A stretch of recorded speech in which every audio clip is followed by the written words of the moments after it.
Les damos la bienvenida a la revisión de las noticias esta semana en el canal del Poder Judicial. Los siguientes son los titulares que tenemos preparados para usted. Convenio de la OIT y ley indígena son las normas que resguardan los derechos de las personas de pueblos originarios frente a la justicia.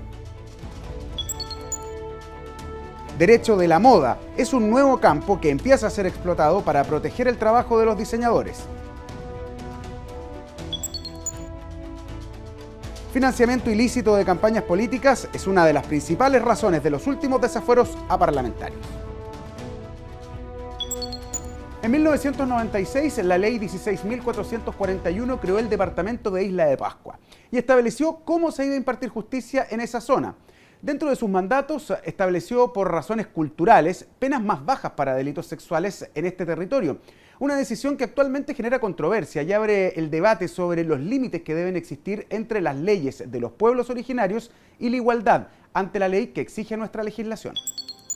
Delitos contra el orden de las familias, la moralidad pública, contra la integridad sexual, contra la propiedad. Todos tienen penas más bajas y la posibilidad de cumplir 2/3 de la condena fuera de la cárcel.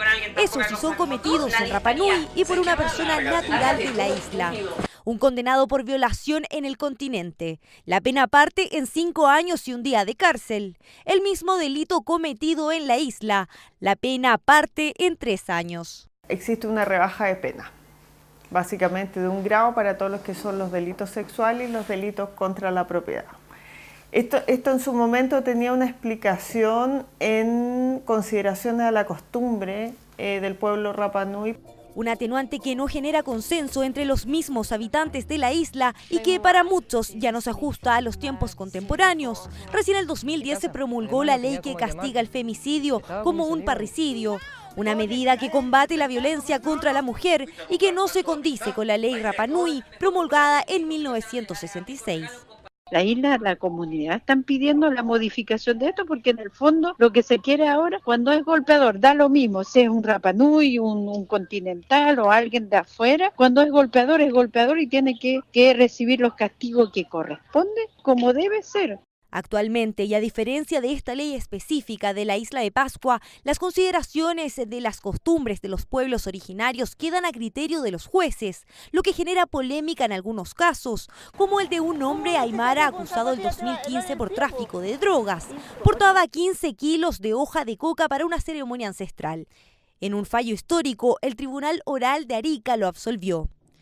También el caso conocido como La Pastora, la mujer aymara que cuidaba llamas en el altiplano, perdió a su hijo mientras buscaba animales extraviados. El niño murió y la justicia la condenó a 12 años de cárcel. Luego fue indultada parcialmente. Si nosotros pensamos en la coexistencia de todos los grupos sociales, tienen que ser ciertamente reconocidas.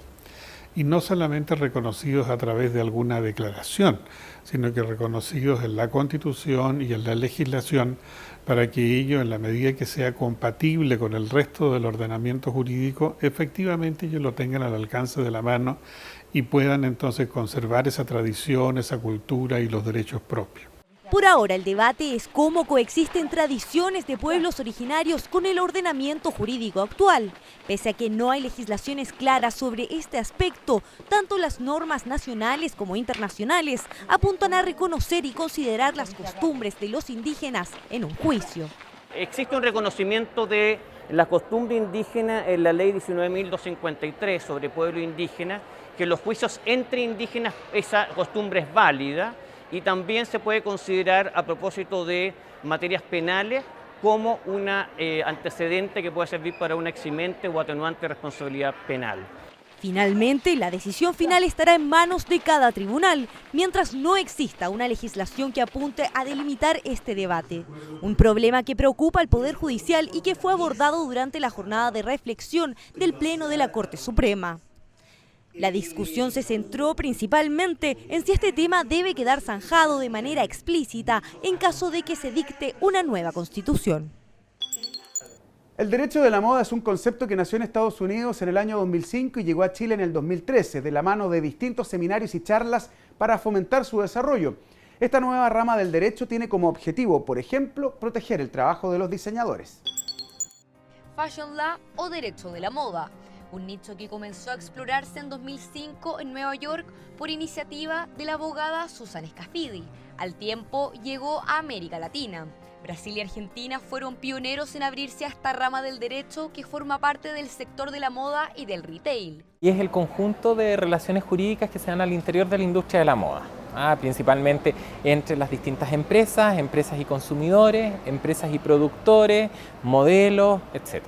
Esta nueva área jurídica y con prejuicios en el mundo legal debido a su desconocimiento llegó a Chile en 2013. Desde su arribo se han realizado diversos seminarios en el país para difundir la importancia del profesionalismo y el desarrollo de esta materia. Principalmente dar a conocer que es una rama del derecho súper incipiente, un poco luchar contra el prejuicio, que muchos dicen es una rama bastante frívola, acá se tocan temas que pueden ser muy alejados del derecho y no, acá hay temas de derecho laboral, de contratación de menores de edad, hay temas de propiedad intelectual, hay temas de registros bancarios, marcarios, contrabando, etc. Hasta hace poco era raro escuchar el concepto de derecho de la moda, ¿verdad? Sin embargo, hoy día, con las nuevas tecnologías, con la información más específica de los consumidores, las redes sociales en definitiva, es cada vez más fácil hablar de derecho de la moda y explicar cómo la moda se conecta con el derecho.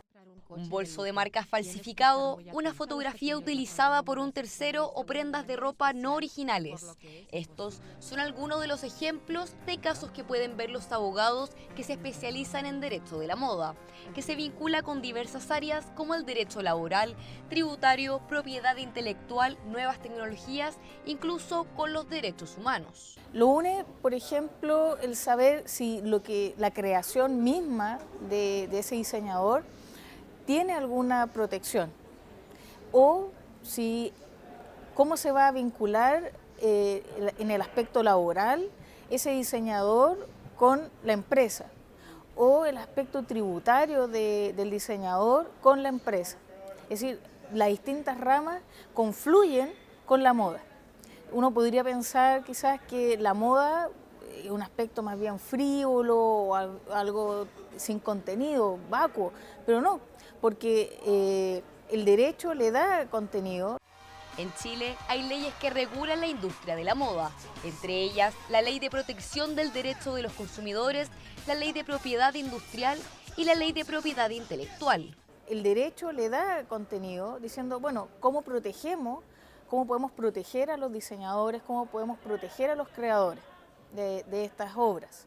Y de ahí surge entonces, como te decía, no una nueva rama, sino que surge la vinculación, la unión como un engranaje de distintas ramas en un solo elemento. En el mundo, el derecho de la moda se está instaurando con fuerza. En la Fordham University de Nueva York, en el Centro de Estudios Garrigues de Madrid, se están desarrollando especializaciones de esta nueva rama jurídica, mientras que en Chile, la Universidad Mayor es la encargada de organizar seminarios patrocinados por Lawyer. El 18 de octubre del año 2007, un grupo de delincuentes robó en una sucursal del Banco Security en calle Agustinas. Durante su huida, uno de los asaltantes disparó y dio muerte al cabo de carabineros Luis Moyano, quien intentó repeler este asalto. La frialdad y espectacularidad del delito cometido en pleno centro capitalino remeció a la opinión pública. Una historia que conocemos en el fallo histórico de esta semana. 5 delincuentes asaltaron una sucursal del Banco Santander en Valparaíso el 5 de septiembre de 2007. Días después, el 18 de octubre, llegaron a las 13:45 a la sucursal del Banco Security de Agustinas 621 en pleno centro de Santiago. El cabo segundo, Luis Moyano, intentó repeler el robo y terminó muerto.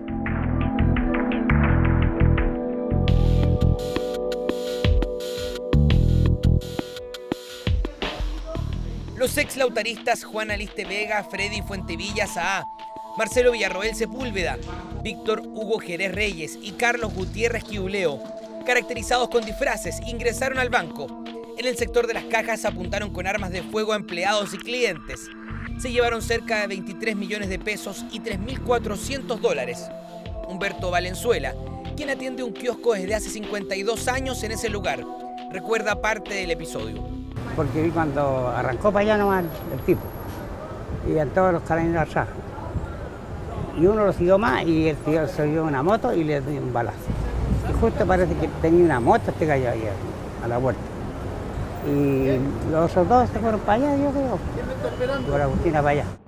2 de los 5 delincuentes escaparon hacia la calle Santa Lucía, Freddy Fuentevilla y Juan Aliste Vega, quien disparó contra el cabo Segundo Moyano y luego contra el cabo Segundo Fernando Abarca Díaz. El primero murió producto de uno de los disparos que entró por el costado del chaleco antibalas. Arrancan para allá, para Santa Lucía. Es uno. Y después andaba el rumor que habían matado a un carabinero a la guardia. En la noche vi las noticias. Ahí supe que habían matado al carabinero. Víctor Hugo Jerez fue el primer detenido y condenado a 10 años de cárcel sin beneficios como autor de 3 robos a sucursales bancarias, incluyendo el que terminó con la muerte del cabo Moyano. Carabineros y la Policía de Investigaciones seguían en busca del resto de los culpables. Un recado también para los delincuentes, para el que lo mató, para los que hoy día participaron en este asalto. No se duerman, los vamos a encontrar. No se duerman. Honestamente digo que los vamos a detener. Marcelo Villarroel y Freddy Fuentevilla fueron detenidos en marzo de 2008 en San Martín de los Andes, Argentina. Desde ahí fueron expulsados a Chile. Lo mismo ocurrió después con Juan Aliste Vega, encontrado en Buenos Aires en julio de 2010. Todos ellos fueron condenados en julio de 2014 por el Cuarto Tribunal Oral en lo Penal de Santiago. Aquí lo que se discutía muy importante era el concurso aparente de leyes penales. ¿Qué quiere decir eso? ¿Aplicamos el delito de homicidio carabinero o aplicamos el delito de robo con homicidio? El delito de robo con homicidio tiene una pena más alta. Al momento de los hechos era el delito con la pena más alta en Chile. Hoy en día el delito con más pena es el de abigeato con homicidio. Pese a no ser condenado por robo con homicidio, Aliste Vega acumuló una pena total de 42 años de cárcel por el asesinato del cabo Moyano, homicidio frustrado de otro uniformado y 2 asaltos a bancos. Freddy Fuentevilla recibió 15 años por encubrir el homicidio del carabinero, un homicidio frustrado y robo con intimidación. Marcelo Villarroel, en tanto, por su participación en el asalto, fue condenado a 14 años. La segunda sala del máximo tribunal del país confirmó las sentencias. Finalmente, en septiembre de 2015, el séptimo juzgado de garantía de Santiago condenó a 650 días de presidio efectivo a Carlos Quiduleo, detenido en noviembre de 2013, el último implicado en el asalto al Security.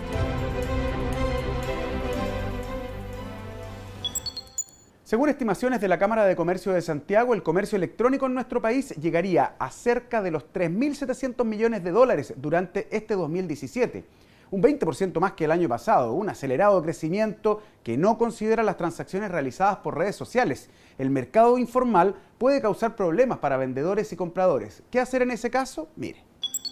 A través de Instagram descubrí una página que vendía varias cuentas tipo Netflix. En mi caso yo quise comprar una para ver lucha libre, la cual los empiezo a seguir, me contacto con ellos y a través de un depósito de dinero ellos me daban como una cuenta para que yo pudiese ver, en este caso, lucha libre durante 2 meses, creo que era. Aparece una publicidad muy llamativa de lentes Ray-Ban que estaban a un precio mucho más barato de lo que generalmente se venden. Deposité, hice los datos con mi tarjeta de crédito.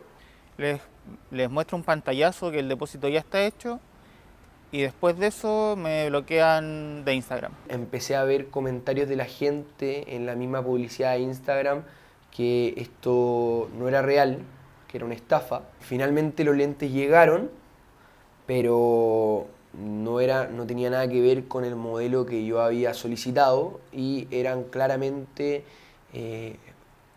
falsos los lentes.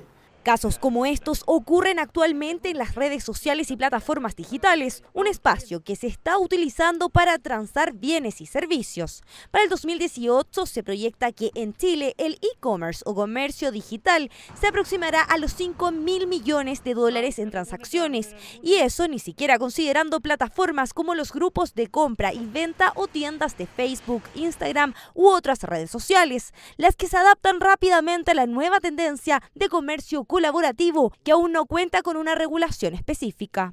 Los temas digitales son como si fueran no digitales, así se tratan desde el punto de vista jurídico. Y la pregunta que interesa despejar es si es posible aplicar la ley del consumo a este tipo de compraventas. Y eso es un tema que se está discutiendo hoy en día, fundamentalmente en los países europeos, con las economías colaborativas, con todos estos portales de venta, los temas de Uber, los temas de Airbnb.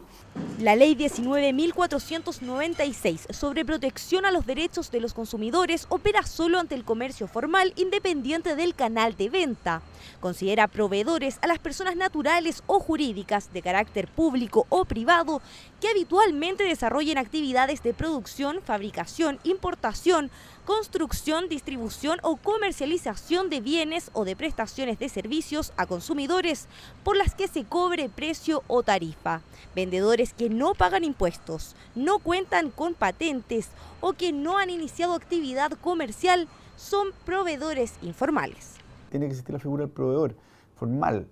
Si no existe eso, el consumidor no está protegido por el derecho del consumidor y por lo tanto está probablemente asumiendo por una condición atractiva de compra, que puede ser un precio muy bajo o lo que sea, está asumiendo un riesgo del cual tiene que estar consciente, digamos. Y sí que está amparado por la ley del consumo, tiene derecho a la seguridad, a la información, puede eventualmente cuestionar si la publicidad fue engañosa o no fue engañosa. Y ahí, respecto de estos administradores o estos dueños de estos portales, sean gratuitos, sean pagados, eso es indiferente, pero con mayor consideración, si es que son pagados, si es que hay cobros de comisiones, puede acudir a la ley del consumidor. Distinto sería el caso entre las partes. ¿Son estos mercados digitales homólogos a las tradicionales ferias de barrio? La diferencia es que el elemento como de confianza de la compra en la calle es que yo estoy viendo al proveedor por último, y ahí igual hay un tema que sé a quién le estoy comprando, ¿no es cierto? Y me están pasando algo. Y en el caso del online, el elemento de confianza probablemente tiene que ver con las características de la plataforma. Si yo estoy comprando una plataforma del tipo economía colaborativa, probablemente ese proveedor va a tener calificaciones. Sí, se asimila a la realidad de una feria. En los casos de las ferias no habría discusión, siempre y cuando son habituales esos vendedores, a eso se dedican en el fondo. El problema está en estos vendedores esporádicos y hay que argumentar para tratar de introducirlos a la ley. En 20 años, Internet ha revolucionado los modelos económicos. El modelo C2C, es decir, la venta entre consumidores individuales, implica un desafío para crear un nuevo marco regulatorio que contribuya al desarrollo de la actividad. La dificultad de comprar ante una pantalla es no lograr identificar si se trata de un vendedor informal. Además, se es susceptible a estafas. En caso de que esto le ocurra, lo primero es advertir a la página web y luego denunciar ante Carabineros o la Policía de Investigaciones para iniciar un proceso penal. La Constitución Política establece que el fuero es una protección con la que cuentan diputados y senadores, entre otras autoridades, para evitar que sean objeto de falsas acusaciones. Una condición que pierden cuando la justicia considera que existen fundadas razones para llevarlo a juicio. Para esto es necesaria una instancia previa llamada desafuero o juicio de procedencia. Financiamiento ilegal a través de boletas falsas. Ese es un delito que se repite en diferentes casos de parlamentarios desaforados durante el último tiempo. Ejemplos son el senador Iván Moreira en el marco del caso SQM y el también integrante de la Cámara Alta Jaime Orpiz por el caso Corpesca, que además está desaforado por cohecho y fraude al fisco. Si se les va a acusar o se quiere tomar una medida como la prisión preventiva en contra de ellos, es preciso que previamente vayan al Ministerio Público, vaya a la Corte de Apelaciones respectiva, y la Corte de Apelaciones, analizando los antecedentes que presente el Ministerio Público, podrá decidir si procede o no el desafuero. El desafuero parlamentario está tratado en el Código Procesal Penal como un procedimiento especial, bien, y en términos bien sintéticos, es parte de lo que nosotros en Derecho Procesal enseñamos como la prejudicialidad, o sea, es un requisito de procesabilidad o es una suerte de antejuicio al cual normalmente se tienen que someter parlamentarios que han sido investigados por eventuales delitos de acción penal pública o por delitos de acción penal privada. Los delitos denominados de acción penal pública son investigados de manera exclusiva por el Ministerio Público, como son los casos de los senadores Moreira y Orpiz. En los de acción penal privada se requiere de la presentación de una querella por parte de una persona. En ambas instancias se debe recurrir a la Corte de Apelaciones correspondiente, quien toma la decisión que puede ser apelada luego en la Corte Suprema. Y de delitos de acción penal privada, hace muy poco, o el año pasado, fue el tema del diputado Gaspar Rías, que fue, digamos, que condenado por un tribunal por expresiones injuriosas o gravosas hacia el empresario Andrónico Luksic. El desafuero en ningún caso implica la culpabilidad del parlamentario. Este tampoco dejará de ser parlamentario y solo se suspenden sus funciones, es decir, no puede trabajar en el Congreso y tampoco participar de votaciones ni investigaciones. Creo que la institución del fuero tiene que entenderse en un contexto de un régimen democrático que en ningún caso implica una decisión precipitada sobre la culpabilidad o la inocencia del parlamentario, sino que simplemente busca establecer que se cumplen con los requisitos formales para que posteriormente el parlamentario pueda ser juzgado en igualdad de condiciones que cualquier otro ciudadano de la República. Los desafueros alteran la composición de la Cámara o el Senado, cambiando incluso las mayorías o el quórum requerido para la aprobación de leyes. Un parlamentario es una autoridad pública, un parlamentario tiene derecho a opinar y debe haber necesariamente algunas medidas que lo protejan, y esto pensando en él, pero también pensando en la comunidad, a quienes ellos representan. Se espera que ellos sean fieles portadores de la opinión y de sus electores, de la gente quienes lo han elegido. De tal manera que una persona podría pensar, bueno, esta es una medida de protección para ellos que no tiene justificación, pero la verdad es que sí tiene justificación. La Constitución Política de la República otorga fuero también a los expresidentes de la República, intendentes y gobernadores, quienes, al igual que los parlamentarios, no podrán ser privados de libertad ni acusados sin que se declare en forma previa un desafuero que permita un proceso. A comienzos de este mes se estrenó el documental Robar a Rodán, pieza audiovisual sobre el robo artístico más recordado en Chile. De esta y otras actividades en el bloque de contingencia. A principios de noviembre se estrenó el documental Robar a Rodán, pieza audiovisual que cuenta la historia de la millonaria escultura de Auguste Rodin, que fue robada del Museo Nacional de Bellas Artes. El documental es dirigido por Cristóbal Valenzuela y contó con la participación de la fiscal judicial Carla Troncoso, quien fue parte de este caso. De todas las cosas raras que me ha tocado hacer en el Poder Judicial, sin lugar a dudas esta es una de las más extrañas y al mismo tiempo de las más satisfactorias. Ha sido un placer colaborar con la producción, primero que nos localizaran para poder redocumentar el hecho en el que yo tuve una participación. Yo estudié en el Arce y el ladrón era, o artista, era del Arce también, entonces viví todo muy de cerca y la historia me quedó dando vueltas con el tiempo y no sé, unos 6 años después, estudiando guiones, me di cuenta que la historia tenía un potencial súper grande. La ministra de la Corte Suprema, Gloria Ana Chevesic, junto a la Coordinación Administrativa del Poder Judicial, encabezó el encuentro de presidentes y administradores de la Corte de Apelaciones.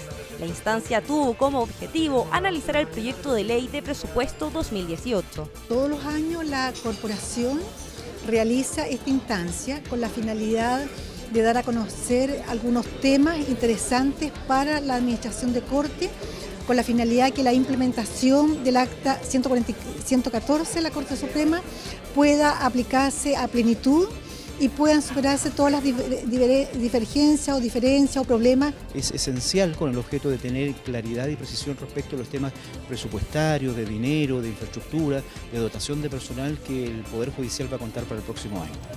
Esa es la temática más fundamental, con el objeto de que los presidentes actuales le comuniquen esto a los futuros presidentes del próximo año, con la finalidad de que ellos también puedan establecer planificaciones presupuestarias de sus respectivas cortes y jurisdicciones.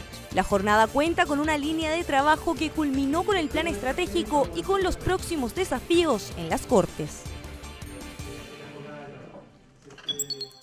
Cuando una persona no paga una deuda pendiente, corre el riesgo de que le embarguen sus bienes. La siguiente cápsula educativa explica en qué consiste esta acción legal. En el derecho civil, una orden de embargo corresponde a la confiscación de los bienes de una persona que tiene una deuda pendiente. El objetivo del embargo es rematar los bienes para pagar el dinero que se debe. El demandante solicita el embargo a través de un escrito en un juicio y el tribunal lo decreta. Cuando se autoriza la orden de embargo, el receptor judicial, o también llamado ministro de fe, es el encargado de ejecutarlo. Los bienes embargados pueden ser dinero, un bien mueble como un vehículo o un bien inmueble como una casa. El bien siempre debe estar a nombre del deudor y el embargo tiene que ser proporcional a la deuda.